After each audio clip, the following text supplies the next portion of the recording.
What's good, party people? This is According to Woods, and I have the honor and privilege of talking to my friend, your friend. She is a like a what is it, a digital centerfold for Playboy, right? I'm a centerfold. Yeah, that would. That's real life. She's a digital impresariess in the digital sphere, and also a journalist. She is the one and only Ash. Ash, what's going on? Not a whole lot, man. It's been a hot minute since I've been over here. So how are things? Things are good. Things are good. But I mean, also, you're starting a bunch of different things that we're definitely going to get into. But I mean, two things that have dropped so far on your end is a interview or podcast rather of somebody that has been here, Masha Slamovich, TNA Impact Wrestling star, as well as one of the members of Coffin Cats, which that is awesome. So, man, you're rocking and rolling. Pardon the pun. Yeah, Masha, that interview's supposed to drop by tomorrow night. Hopefully, uh, I'm hoping to maybe get it out maybe a little bit earlier throughout tomorrow, but it is going out before Bound for Glory. Vic's, I've known Vic for quite some time, so it was just natural to have him on as well, as far as the new channel goes. Yeah, and I mean, geez, obviously you've been an attaché to so many different projects and what have you. So now to have your own space, right? Like that's something new for you. I mean, as somebody that has done a whole lot, you're a tenured young vet, but you've done a lot. But like having a space of your own, that's something new, right? It's different in the aspect where it's just my channel. I've been working for everyone else for like 10 years. And I originally wasn't going to do any type of interviews on that particular platform, but it kind of just naturally fell in when a friend of mine had asked if he could be on. And I was like, yeah, absolutely. And I just told him I'll just share it on my channel because I'm not with any particular platform because I had resigned and said I was going to just go do my own thing. So it is kind of a new situation, a new thing that we're in. Uh, Things are rapidly moving along, as you know. Uh, we just opened the boutique as well. So there is a boutique for the actual channel as well, and that channel will air actually on Roku and hopefully Fire TV on Devil's Night, which is like the night before Halloween. It's a thing in Detroit, so yeah, it should be cool.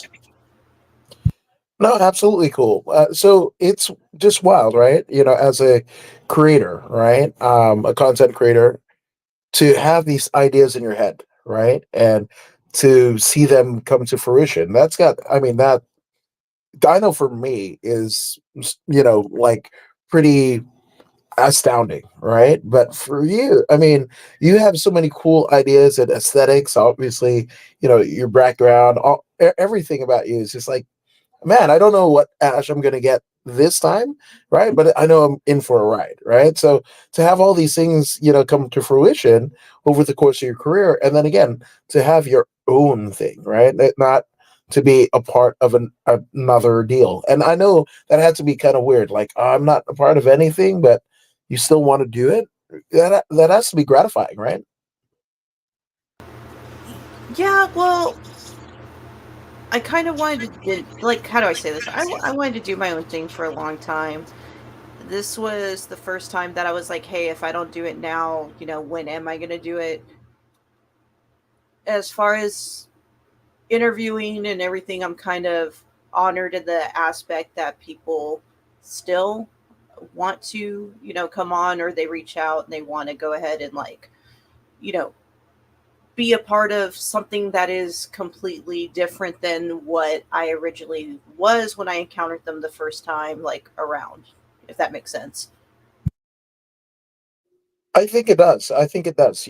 Everybody goes through a bit of metamorphosis, right? And especially as you're, defining yourself or finding yourself rather, right? And like, okay, I have this unique set of talent, or just the ability, or sometimes you're the only one there with the microphone, right? Like, that happens, right? And like, what do I say? What do I do? What have you? And it's kind of weird because there are times where you're in situations and in rooms with people where you're like, man, I've always wanted to be here. I've imagined this 10 times in my head, what have you, and you think that you ask what you ask or what, or whatever, but as soon as you walk out of the room, you're like, man, I should have said this, I should have said that, what have you, right? And that's just the interviewing part, and getting people to feel comfortable with you. One thing I try to do is to make it conversational.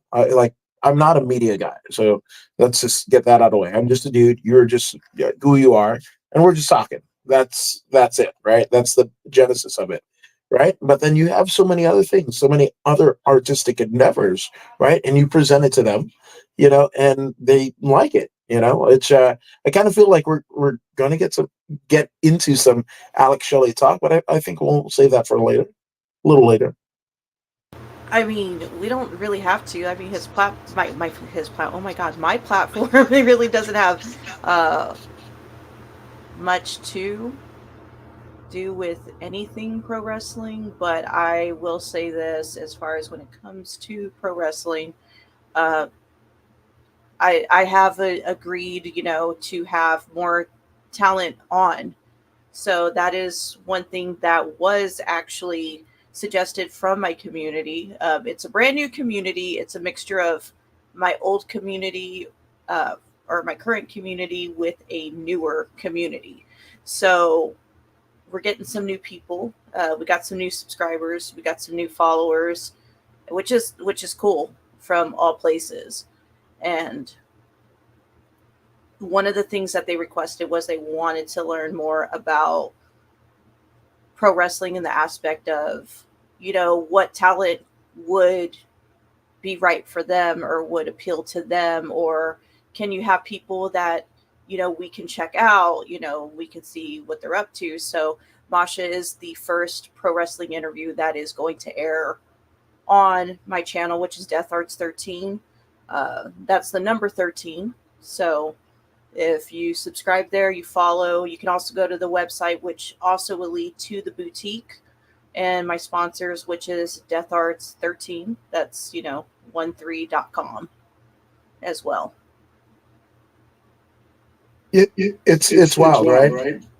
Because you and I have talked about, kind of off the record about you kind of taking a sabbatical, from pro wrestling, right? So, and how excited you were to, kind of envelope yourself in this new space, right? And where it's just music and horror punk and what have you.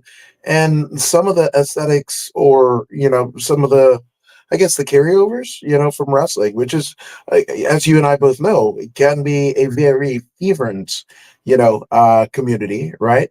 But that also carries over, right? So you don't necessarily have to, bid adieu to any given thing because all parts are you, right? And as long as you're presenting the most authentic version of yourself, right? Like you're just inviting people along for the ride. Do you feel that way?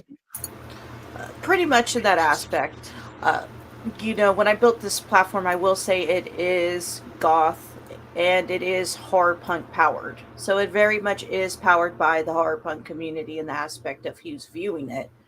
Uh, but people wanted some newer pro wrestlers or pro wrestlers to check out or find out what their previous faves were up to. Are they still wrestling? What's going on? And I think people forget, and I even forget sometimes, that there's a huge similarity and in the aesthetics of pro wrestling when it comes to horror punk. This goes back to leading to the Misfits and going the Misfits being on WCW.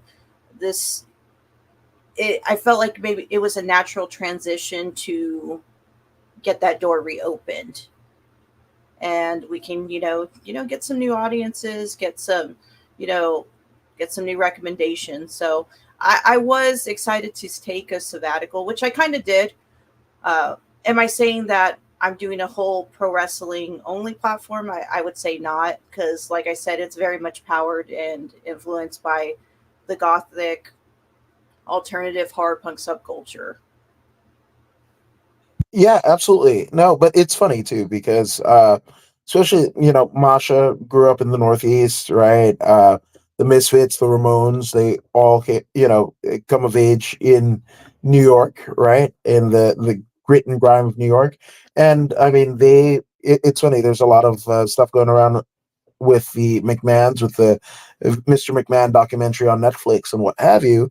But all the guys from the Ramones and all the guys from the Misfits, they grew up in that, kind of Capital Wrestling, WWF. But I've been fortunate enough to be in and around Danzig, right? Where all we're talking about is pro wrestling.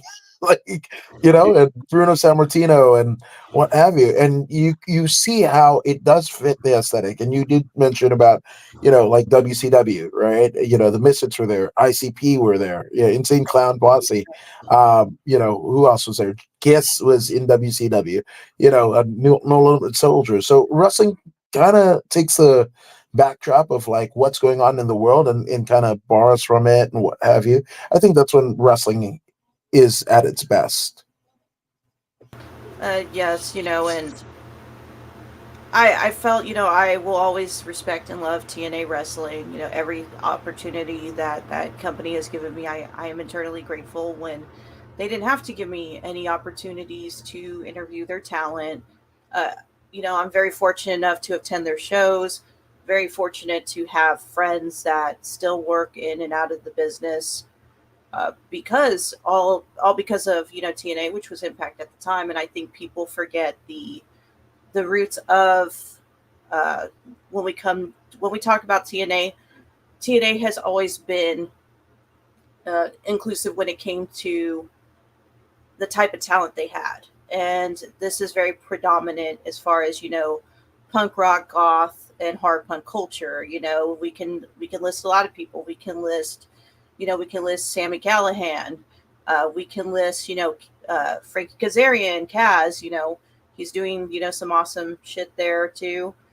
He's doing some awesome stuff now. We can also talk about Decay. We could talk about Havoc. We could talk about uh, Taylor Wilde. We could talk about Danny Luna. We can talk about, of course, Alex Shelley and Chris Sabin.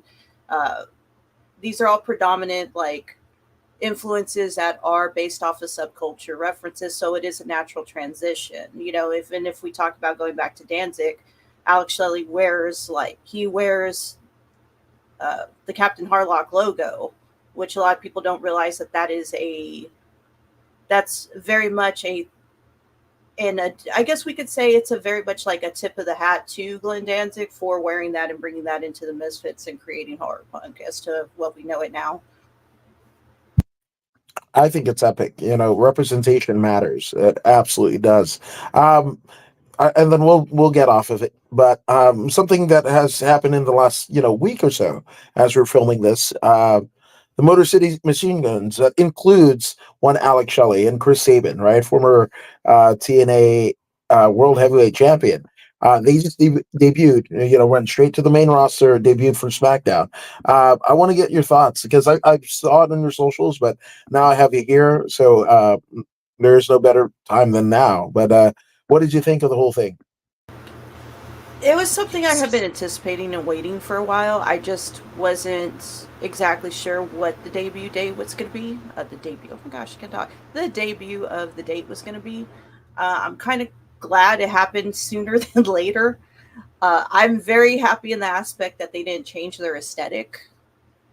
And I'm very happy that, a lot of, you, I know people are kind of like, about the theme song, or they're like, but in all reality, it's just you're so used to hearing the original theme. Well, not the original theme song, but like their second TNA theme song, which is the most known one. So I think it's going to take some time for people to get used to the new theme song, but I've heard the full theme song and I think it's pretty cool. So I was completely ecstatic. It's been a long time coming. It's been about like 20 years. Yeah, and it's crazy because you're seeing, w- basically peppered in, right? the influences of Shali and Saban, right? All across the known wrestling universe, from New Japan to ROH to WWE and what have you. But you never got the guys, right? Now the guys are there, and for both guys, they're much like you, kind of took a sabbatical from pro wrestling at times, injury or otherwise, right? Just taking a break. So to see it happen for them, and they look great. Like they look like they did 20 years ago. They move like they did 20 years ago. It's not that you still got it because they never really lost it. So it's just cool to see that they're going to be able to go on a run, and having to face like a lot of people that grew up watching them, which is there's so many dream matches. I'm sure those guys, as Shelley and Saban have, as well as the people in the locker room that are highly influenced by them. What dream matches and what just scenarios that they could be with WWE budget and marketing machine behind them.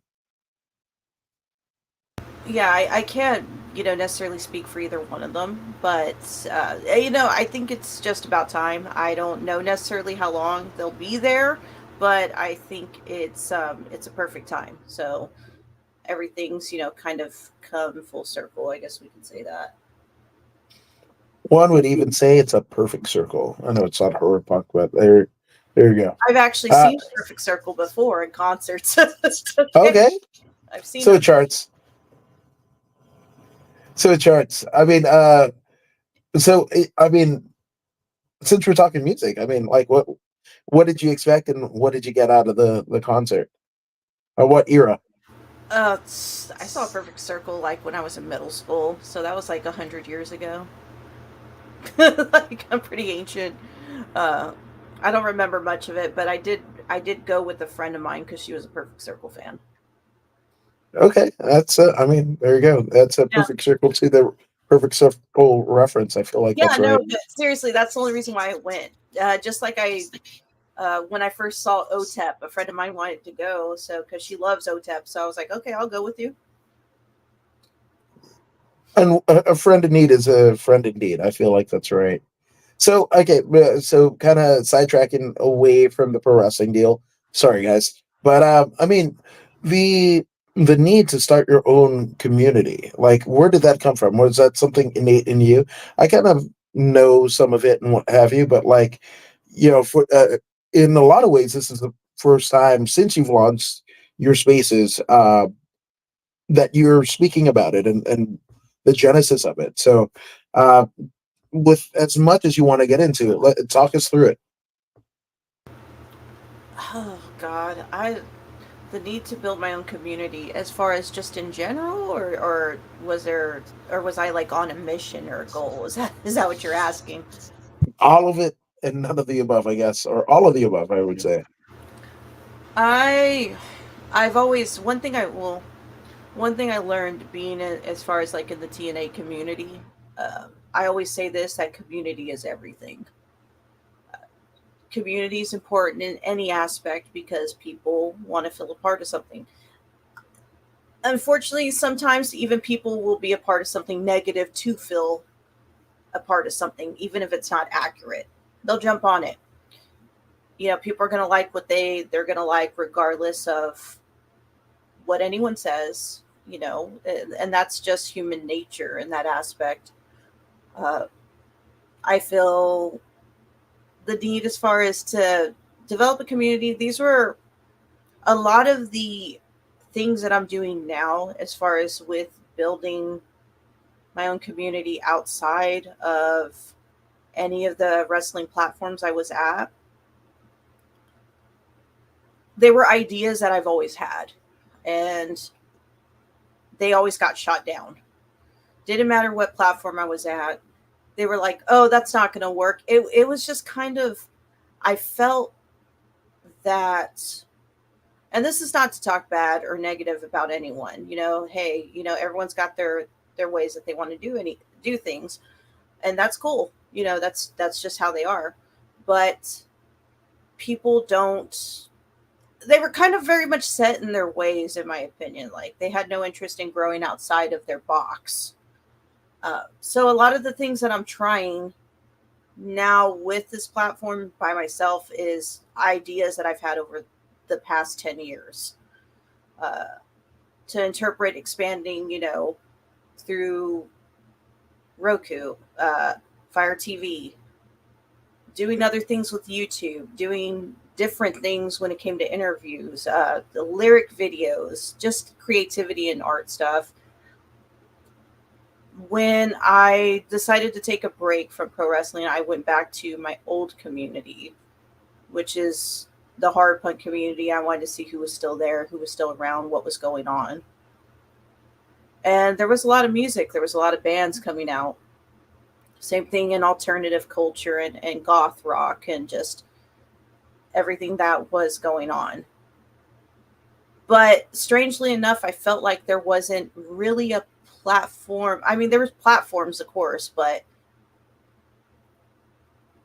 everything kind of was stagnant and I wanted to give it a try. It was just something that I felt like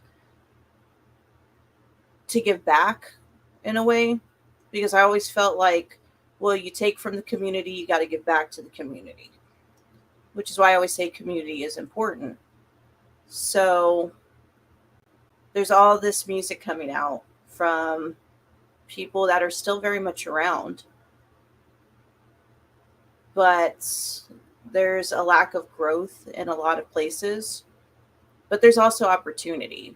And I remember a, I want to say it was Doyle, had an interview, and he made a comment about how the Misfits didn't have any fans when they started. And this is with Glenn. And I remember that he had said, well, if the Misfits didn't have fans, so they had to make their own fans. I also remember an interview with Glenn a long time ago that he had explained how the Fiend Club worked, and that there were a little bit over 4,000 original members of the first Fiend Club. And that's actually what helped fund the Misfits into recording and touring and, merchandising and all that. So that's kind of where the premise of when the gears in my head started moving, and thought, hey, I'm pretty good at doing this sort of thing. What can I do over here too? And then it kind of turned into, okay, well, how can I combine all this stuff that I've learned into one thing, which led into launching the channel, which includes lyric videos, which includes makeup, it includes band history, it includes band interviews, and now we are interpreting pro wrestling interviews as well. And we also now have a boutique where you can purchase pretty much what curated items, and also bands that I people see me wear as far as like shirts and merchandise. You can purchase that there too. So I guess that's kind of a long explanation of how we got here. No, but I mean, I think it's well deserved, and not that it needs to be explained, but I think it's cool that you did. Which for me, the one thing that I was wondering, right? Because me, I kind of dabble, right? So like, I'll do some MMA stuff here, then some pro wrestling here, and then share memes there, and classic rock this and what have you. But like, I kind of move in and around all of the circles, so it's not like anything surprises me, right? So having done like the wrestling stuff, right? Did you feel like you had to take time away from the horror punk community while you were kind of making your like playing your trade in pro wrestling, or did you ever No, feel like there was a point that you could combine the two, or no, no, no. I never thought of it that way. I just kind of like, my life was like art, comic books, pro wrestling, video games, and just punk and horror punk, psychobilly. That was my life. And as far as when it came to pro wrestling, there became a point where I just became, I guess, a workaholic in the aspect of that business, uh, where I just worked nonstop, and it led to me burning the candle on both ends and getting burnt out. And a lot of things happened at that point. in my life. That included, issues with my sobriety and everything now. So, me burning the candle at both ends, trying to remain like ahead and on top of just things in general, because I'm a highly competitive person, first of all. So, if I'm not giving my best, I already feel like I've already disappointed everyone and everything, and myself if I don't do more than 100% of like my best. So that's kind of what happened in that aspect, is that I kind of shifted all my energy and focus to one place versus looking around, if that makes sense. No, it does, right? And that's the same thing. Like you see, documentaries about, Michael Jordan, or like all of these people. They to achieve greatness, you have to be not just selfish, but like you have to be obsessed, right? And people like to talk, especially now in this day and age. People are like, oh, you must be obsessed with me and whatever. And it's fun to say in the vernacular, but do people actually really realize like what they're saying, right? And to finally find a place where you belong. Right. And now you have that. And then you have so many contemporaries that, you know, like they're this person's getting paid more than I, or this person is getting all the interviews and blah blah blah. It can be highly competitive, even in a like a nurturing space. So you almost always have to be on your game, right? So you almost can't devote any other time to anything else in that realm, right? Like that's what you do, the sacrifice you make to be great at anything. Yeah, and I learned a lot by doing that. And then there came a point where it's like I have really nothing to prove. I have nothing to prove afterwards. I've done everything I could have possibly wanted to do in life, and I felt like because of that, this was a good time in my life to go ahead and just do this sort of thing. Uh, Essentially, what I created is a hub. It's a hub of alternative goth and horror punk, and now it's going to meet pro wrestling. And the uh, the channel itself, on when it airs on Devil's Night on Roku, because it is on YouTube and we're on Spotify, as everyone knows, and every audio podcasting platform. When it actually airs on when the app is actually active the night of Devil's Night, uh, there's going to be a lot of interesting new stuff on there too. That's not just what's on my YouTube. There's going to be other stuff, other projects that have been in the works, and it's pretty cool to see. So I'm pretty excited about it. And there was a time that I was very much like, oh, well, everyone else is getting this opportunity. Why am I not getting this opportunity? One thing I've learned is and I've had equally, I just, I guess I'm better at hiding it. I have equally had people come at me because they felt like I didn't deserve the opportunities that I had, and that they deserved it, even though they just started in the same career field I was in. And things take time, they take progression. So, I think I'm just better at hiding it and I don't acknowledge it because I don't put too much stock into I don't put too much energy or stock into that because I've got too much stuff going on over here.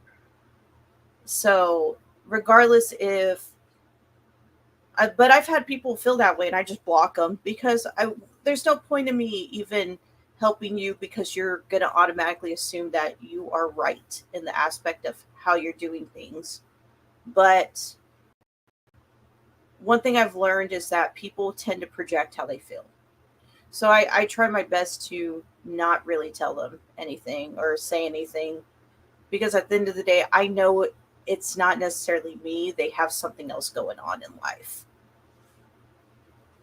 Yeah, no, it's that is true, and not to kind of demean their life condition, but there's levels to this stuff, right? And just because Like you Shrek have, said, there's onions. People have yes, layers. like layers. No, but I mean that is true, right? And the thing about it is, people getting passed over for things or what have you. That's happened to me quite a bit, right? But for me, when I look at like who the powers that be chose versus me, I'm more like I could never be that person. So I could sit there and wallow and how I'm not that person that got the opportunity, or I can just like, oh man, how cool that happened for you. Now, obviously, I will never be that, and then you will never be me, right? So that was your spot. That was never my spot. Like me, kind of, and if I really wanted a spot somewhere, it's up to me to create that myself, right? Like, and I think that's what you've done, right? And that's one thing that I admire about you is like you just kind of, in the words of Fleetwood Mac, you went your own way.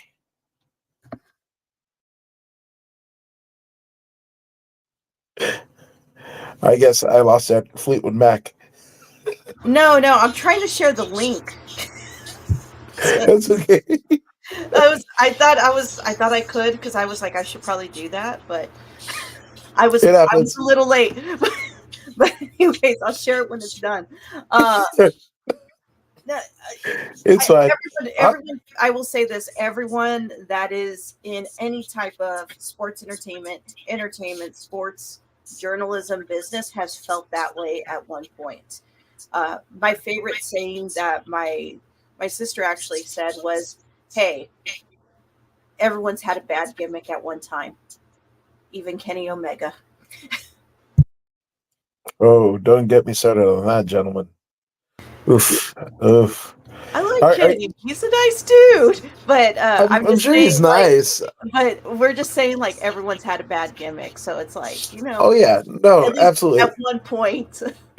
Well, I remember, it being in middle school, and my mom, my sister, and I, we were walking by, and I think it was like summer break or whatever. And my mom, she worked at City Hall in Inglewood, so I mean, and where my middle school, and then what ended up becoming my high school, Inglewood High, they all sit like across the street from each other, right? It's like this little weird center space or city space, and on the kind of bulletin board or LED lighting or whatever at my middle school, Crozier Middle School, it said it takes a lifetime to be an overnight success.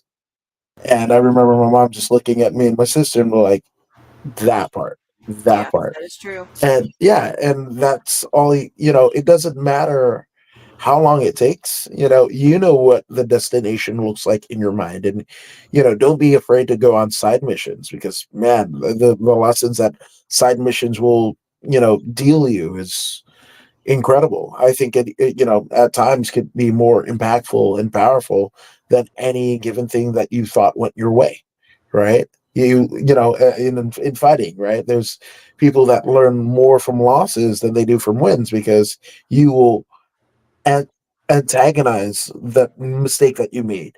It'll haunt you in your dreams. It'll haunt you in your sleep. You think you're less than a person when whatever. I got dropped by that. Like they submitted me. How? Whatever. Right. But that kind of whatever that is, that chip on your shoulder, the albatross, that elephant in the room, right? Knowing that you could do better and you did it on that day can drive you to do amazing things, right? So, like, you just have to remember, it takes a lifetime.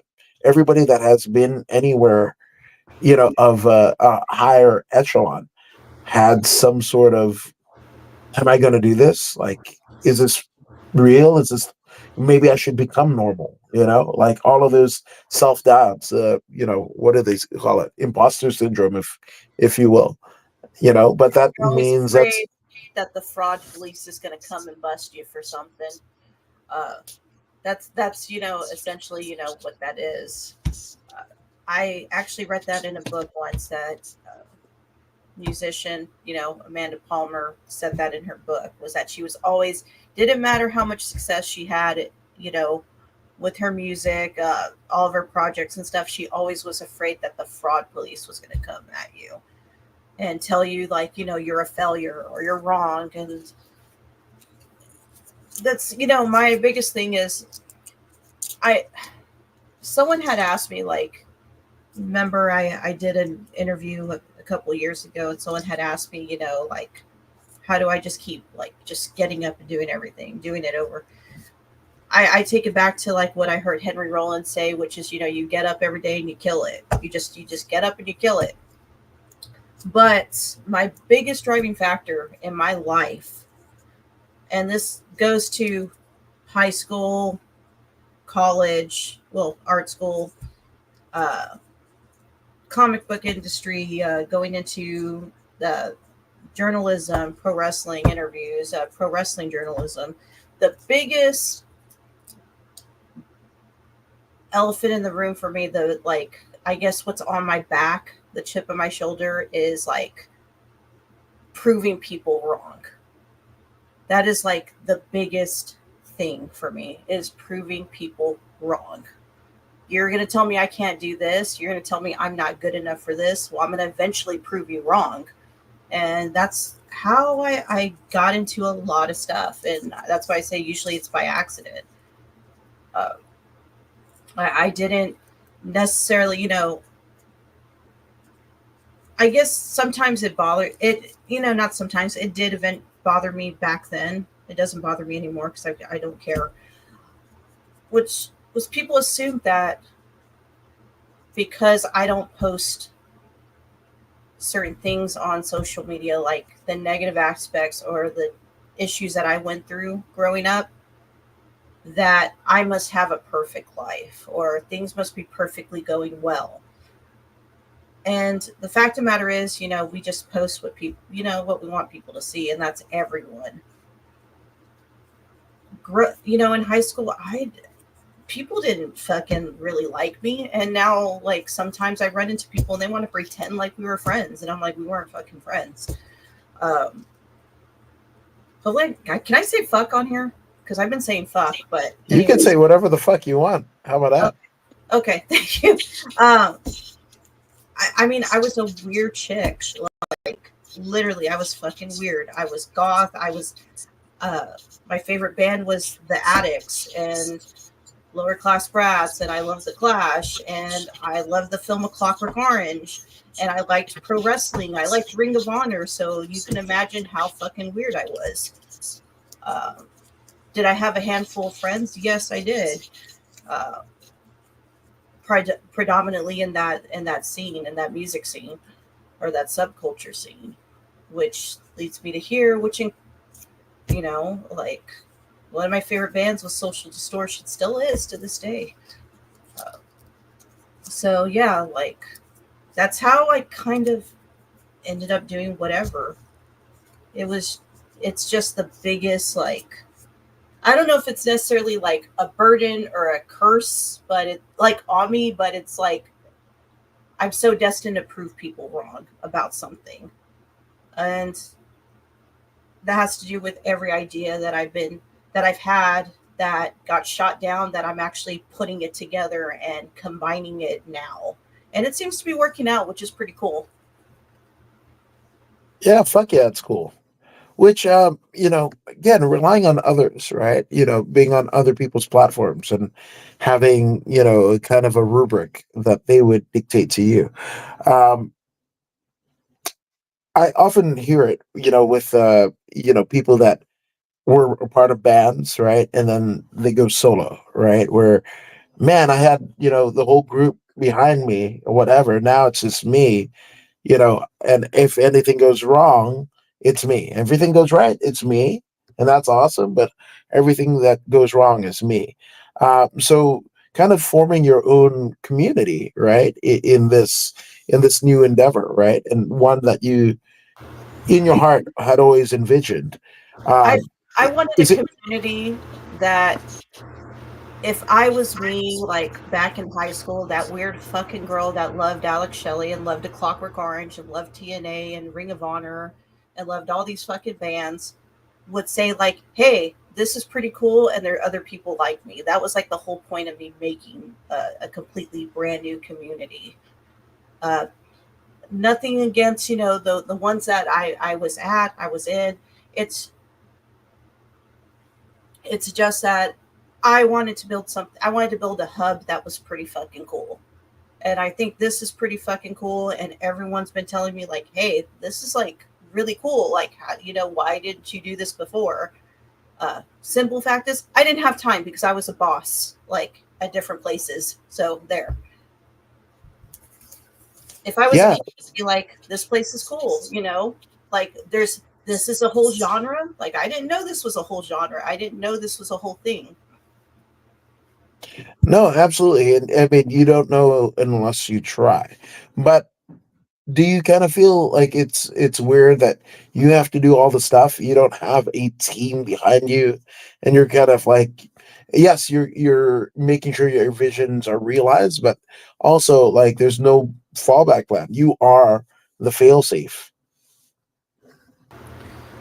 Well, it is weird in the aspect that I do have a little bit, of a time crunch on my schedule now because of that, because it's just me. But eventually, I will have a team. Uh, I'm going to work towards a team.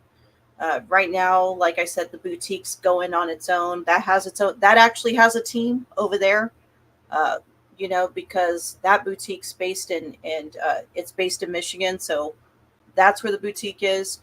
Um, that's deatharts13.com. So that has a separate team going on.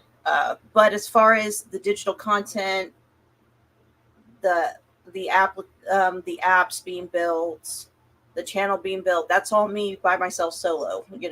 And a couple of just like, uh, you know, people suggesting this, that, and then me seeing what can and can't work or what is doable, what's not doable yet, but we're getting there.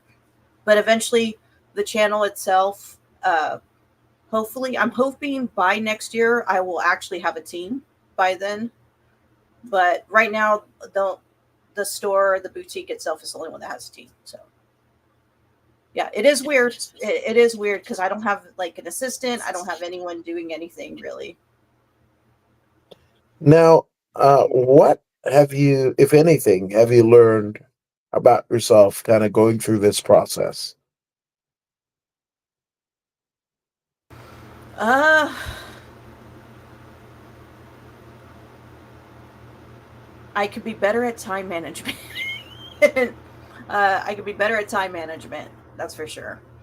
And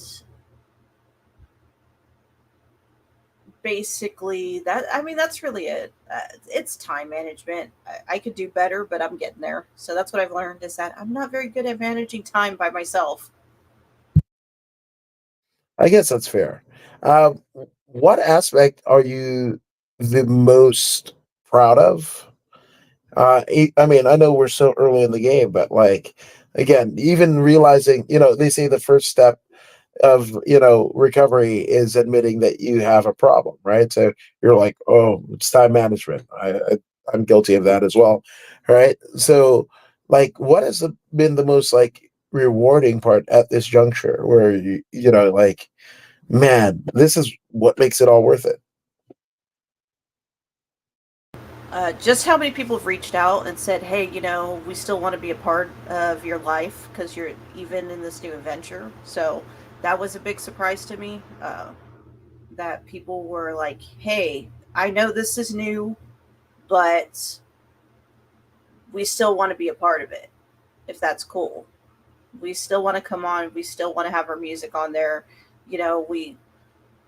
We're still open to you doing interviews with just you." So uh, I guess that we could say that just the fact that people are so open and willing to be a part of something that is new, and it's exciting, I think. Yeah, no, it's absolutely exciting that, people still like it's the Sally Field, right? At the whatever awards. You like me, you really like me. Because, when you step out, on that bloody, what do they call it? Not the firing. What the pirates do, they walk off the plank, right? When you walk off that fucking plank, it can be the scariest motherfucking thing, right? And like, okay, man, everything that I knew up until this point is shit, you know? And then it's just me, right? I'm naked in front of all of you guys. And in it's almost another kind of like movie reference. It's like, fucking Jerry Maguire losing his shit, right? And it's like, and who's coming with me? Right? And he takes the fucking goldfish, And and then then the one get you learn slowly, like, people don't want to, they're so comfortable in their current environment that they don't want to, they're not willing to actually risk taking chances to be on their own. uh, However, predominantly when I left, I didn't ask anyone to come with me. I was just like, hey, I'm out, peace, I'm doing this. yeah, sometimes you have to do that, right? Like I got involved with a couple projects, and it, they were amazing, right? Like the people who I absolutely care about and what have you, and but I felt stifled, right? I just and it just wasn't like it just felt like you're going, like you're beating the same dead horse week after week after week after week, and there's no change. And I feel myself going insane. And again, love those guys, but it's just like, man, and I wrote a long, detailed email, and it was first thing I got back and it was like, oh, that's one sided. And I was just like, no, like, this is my reasoning for leaving.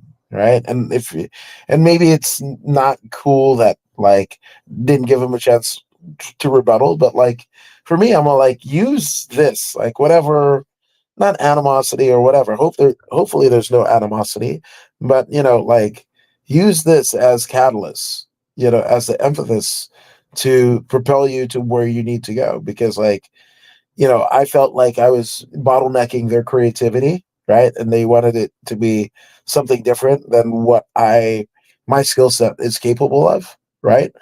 And that sounds kind of pompous to say, like, my skill set, but here we are, right? Um, I get what you're saying. yeah, Yeah. so it's nice to kind of just let bygones be bygones and wish peace for everyone involved. But it's like, I gotta be me, man. I gotta be me. I totally get that, because in a weird way, I felt like being at, anyone else's platform, regardless of who I worked for, or regardless of what I was doing, I always felt like I had to dilute myself, because I want to be respectful, and I want to represent whatever company that I'm at the best to my ability. And a lot of people take offense to a lot of things, or anything in that aspect, and the last thing I want to be is offensive. um, so it wasn't until a little bit towards the end of, like, when I said, hey, I'm going to retire from this, and I'm going to do it at TWM, the wrestling movement. uh, I am truly grateful to the owners and everyone there giving me a chance and an opportunity, and I made some great friends and great connections because of them. And I had a great time. And after that, I said, when I leave, I promised myself that I was going to start showing everyone what I was, or who I am, and what I'm actually about 100%. Versus, like I said, you want to be on your, that goes for any job. You want to be on your best behavior because you want to represent whatever company you're at the best of your ability. Yeah, absolutely. But sometimes a bird's got to fly.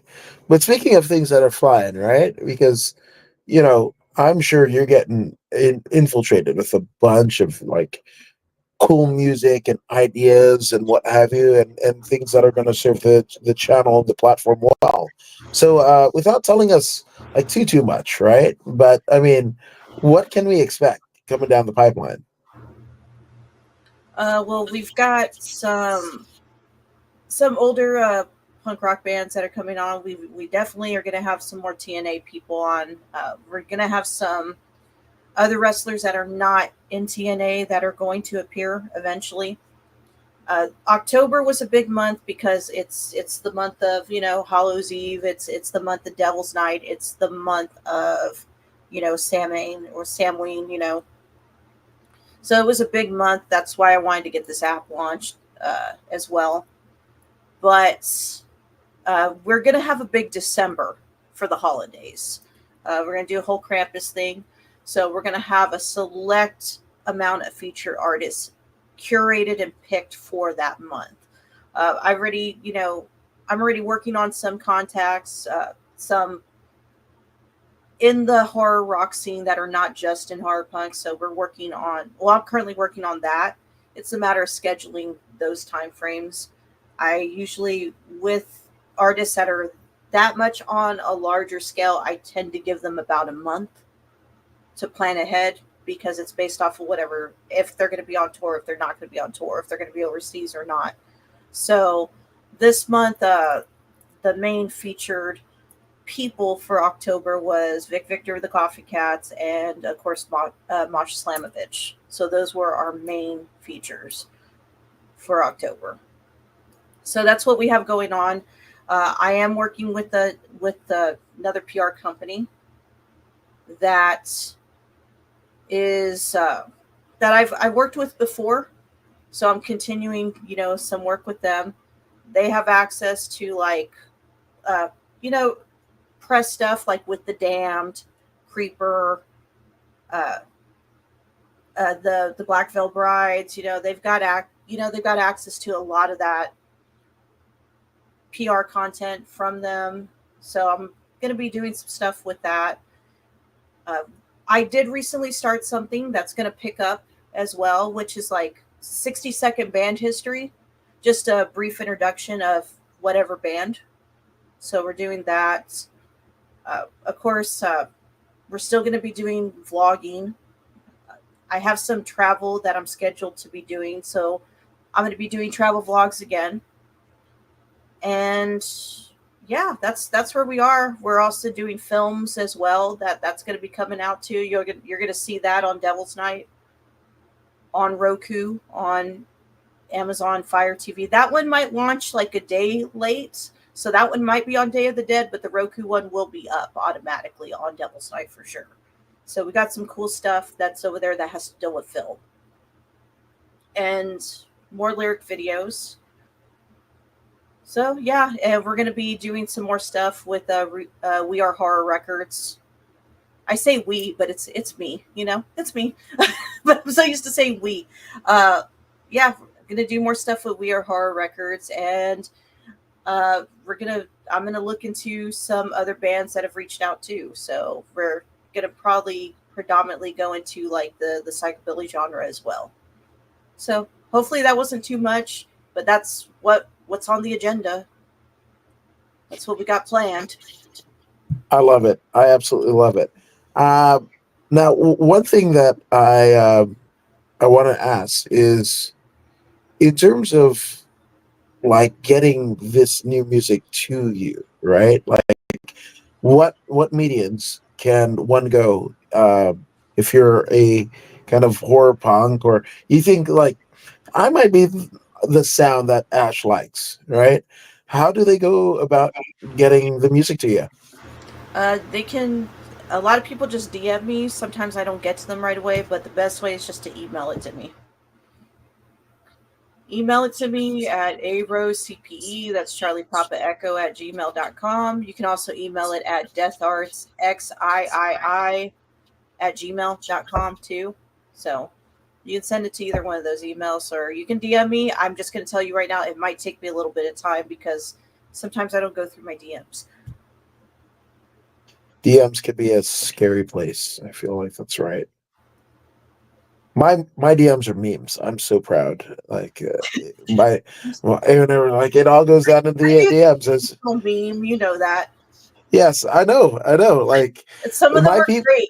Some of them Oh are yeah, great. oh yeah, absolutely. No, no. Like my people are. You know who you are if you're getting a 3 a.m. wherever you are. DM for me, or I'm responding to somebody falling out of a tree, at 3 a.m. Like I'm just fucking howling, like fucking Doctor Evil laughing and what have you. So I mean, yeah, those DMs. So I mean, again, email her if you want, if you want her to kind of listen to what you got, and you may be featured on uh on your channel, right? Yeah, or I do reviews as well sometimes. I haven't done a review in quite some time. We're getting ready to do one for Halloween because, I always do the top recommended Halloween track, and I always say, like, hey, this is the number one track of the year. By last year, I gave it to Calabrese because I'm going to be honest with you, it was a banger. Be My Death Cult was everything that was particular for the season. This year, it's kind of close because everyone's releasing a lot of music all at once. So that's where we're at. Everyone's it's a lot of shit that's being sent over. We've got a new Coffin Cats video coming out on Devil's Night too. Blitz Kid just released a new EP. They've been releasing some new tracks. Calabrese is also releasing tracks. We've got a lot of good stuff from We Are Horror coming out. So, I mean, I've heard a lot of good shit this year. Spellgrinders, they've got some good stuff, which is it's pretty cool. It's very like it's horror rock meets hair metal, very Motley Crue meets horror rock, so that's cool. I'm So not mad at yeah, I, that. I think didn't Glenn also have a new song come out too? Yeah, yeah, Glenn. No, absolutely. Because the last album, the full length album that he did was that the Elvis record, which was Yeah. right after coming out of the lockdown. Because that's when I saw him. It was like I think it was like 2021 October or 22 October. It was Halloween night, so at Hollywood Roosevelt. So one of the greatest nights of my life. So yeah, so Glenn, yeah, I love it when these. It's weird because like I've been in this like kind of Eric. I just saw Eric Clapton. Went to this like benefit show for Uh-huh. the last remaining member of the band, Bob Dylan's band, and they had a tribute show and whatever. And you're like, there's a certain stigma of like, man, like, why don't they have, like, why don't they just step aside? Why don't the Rolling Stones just step aside or whatever? These guys are in their 80s. These gals are in their 80s and whatever. But like, if they can still do the thing, I mean, could anybody be so lucky just to be doing the thing that they did when they were 15 at 80 and still do it? Like if Debbie Harry and Blondie won a tour, I'm fucking watching that tour. My goodness. If Anita, like there's so many bands that I've checked off my bucket list, and these folks are, 70s, 80s, and but if they can still go, they can fucking still go, and there's a audience there for it, that worked decades to have a warm and receptive audience, a community that through your music and you're finding yourself, they're also you're aiding them to find themselves, Yeah, right? yeah. I mean, that's really what it's about. Like I said, like that's what I'm doing now. It's something new. The channel is progressively growing. So, did I anticipate it? No, I really didn't think anyone would give a shit about it. But here we are. And yeah, this is the first time I've talked to anyone since my hiatus uh, about it. I know I've talked to you on the phone, like personally. I've talked to people on the phone, but I just haven't. The last show I appeared on was Total Nonstop Impact, and that was because it was the goodbye to Motor City Machine Guns had their last match that night. So here we are. I didn't get a chance to do their anniversary show in the UK, which I felt really bad about, but I did send a video as, you know, one good leader would, in any aspect, or just any one good friend would do. Um, So I did send a video, but I really wish I could have been there as far as with the UK celebration of their episodes. So they had been going strong for a while. So that was really the last show I was actually on.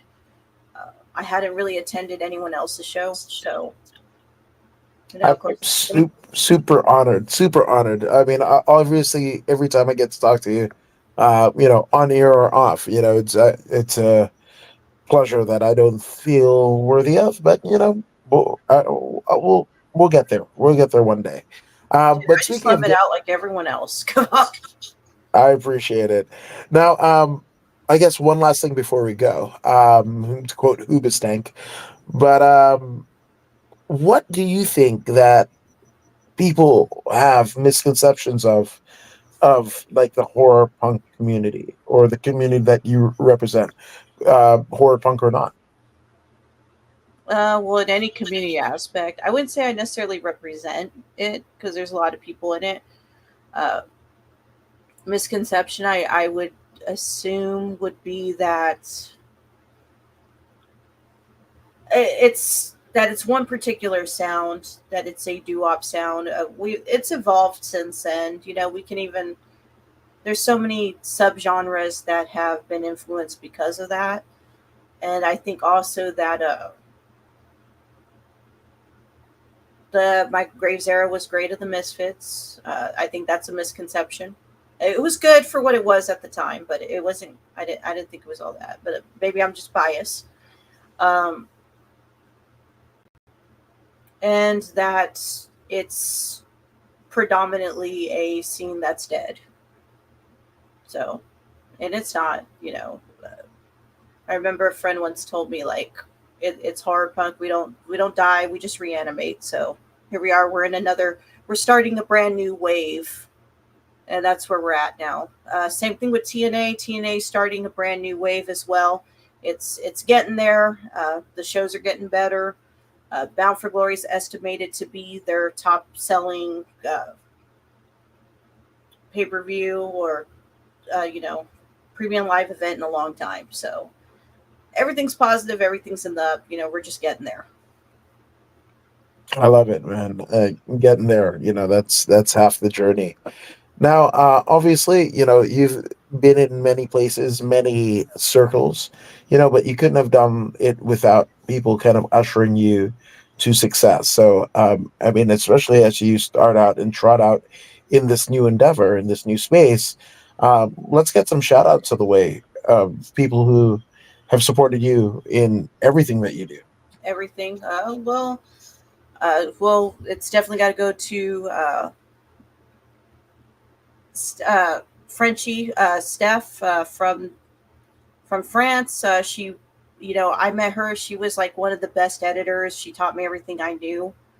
And when it came to pro wrestling journalism, that's when I really learned how to do shit. And I met her like through Still Chair. We're still good friends to this day. She's now at TWM handling all the TNA stuff like she always has. So definitely her. Uh, of course, TNA wrestling. Simon from that handles the worldwide UK PR. Him and Ross, they've always helped me out so much with different things and who I can interview. Uh, Vic and Tommy of the Coffin Cats. I appreciate them so much in the aspect of just everything that they do, and you know, Coffin Cats are about having a good time all the time. So there's that. Uh, of course, Pro Wrestling Revolver. Uh, my good friend Jessica Havoc. She's been there for me as much as possible. One of my good friends to this day, and on I there's a lot of people that I wouldn't have been able to get this done. My friend Nate from Pretty with the Lights Out, cool guy, always helped me out. Dan from We Are Horror Records, so you can go check them out. A lot of my friends, and I guess I guess you know what? I'll just say it out there. I guess Alex Shelley. So because everyone names Alex Shelley, so I will personally shout him out for that for a lot of things in my life. I think it's great. I think it's absolutely great. And I think you're great. Again, thank you for doing this. It is not lost on me that, Glenn again, Danzig for making the Misfits. oh, yeah, that too. Shit. I don't Serving. know Glenn, but you know what? I you know, Does anybody really know Glenn Danzig? I mean, I mean, uh, but I, if it I've, wasn't for all I've, those interviews, I wouldn't have had the ideas that I've had recently. yeah, yeah, no, 100%. I mean, shit, dude. Like, one of the greatest moments of my life is like early, what, November 1st, whatever year that was. But he had just played a Halloween night show at the world famous Hollywood Roosevelt, hotel that's right on the boulevard, right on Hollywood Boulevard, where the place where the first Oscars had taken place and what have you. And he played this amazing fucking show. And I'm there with the homies. It's just weird to say, but Zeta Zhang and former UFC champion Josh Barnett and his, I think they may be married. They're definitely engaged, but Hannah, just love them all. Hmm. But we're about to leave the venue, and like, no, Glenn wants you upstairs. What the fuck? Glenn wants us upstairs, and the night just got spent basically just him serving us sake and fucking talking like 70s pro wrestling, which I was right there, like fucking Harley Race and fucking Bruno and like Dusty. Glenn was actually there at the fucking what is it, the Superstar Billy Graham Dusty Rhodes bull rope match, Texas bull rope match. Glenn was there. Glenn was fucking there at the Garden. I was like, what? And just to hear it from him, right? We've heard like the WWE spins and whatever, but just to hear it from him, that he was in the crowd, it was alluded to that a couple of the Ramones were there, Yeah, but yeah, man, it's just, everything is what you love, right? Yeah, I often say everything is pro wrestling. I had that conversation with my cousin the other day, but like everything is just what you love, and I thank you for you know taking all of the things that you love, to I guess sites and scenes where you never thought possible, even you never thought possible, and giving a voice to people that may not be seen, right? Because representation matters. absolutely. On another note, like I guess I could say like my first two sponsors and affiliates, which is Rep Sports for Raise Energy, giving me this, this the opportunity to, of course, be an affiliate with them. Voodoo is my signature flavor, so it was very fitting. I liked it. I enjoyed it. It's got a nice can, the way it looks, and of course, Phoenix Rising Cosmetics. But when I first was with them, they were Vampire Cosmetics, and they're still, predominantly with me to this day, and I couldn't be happier. Fucking yeah, yeah, man. Shout out to all of you, and shout out to all of you guys for joining us here with another rousing I know rendition. people got questions, but it's your channel, so I'll let you like. I know. I mean, did they? Oh wait, fuck! I didn't even see this. Oh shit, my bad. Oh fuck, I didn't even see that tab. All right, man, you guys are awesome. Let's see. Uh, what do you make music? No, What is I your channel? personally do not make music. What is channel? My channel's Death Arts 13, the number 13. So Death and then Arts 13. 13. And Yes, you and can go to the website hello. too. I didn't even see the fuck. My bad, everyone. I didn't even That's see that on there you, was. man. I was like, this is Yeah, your show. I'm not gonna even. no, I just I so didn't happen even to look fucking see by it. and So look. I'm okay. Total disclosure. I'm on my phone, not on my laptop. So because it's a better camera on the phone, usually the fucking comments will come up in the tab.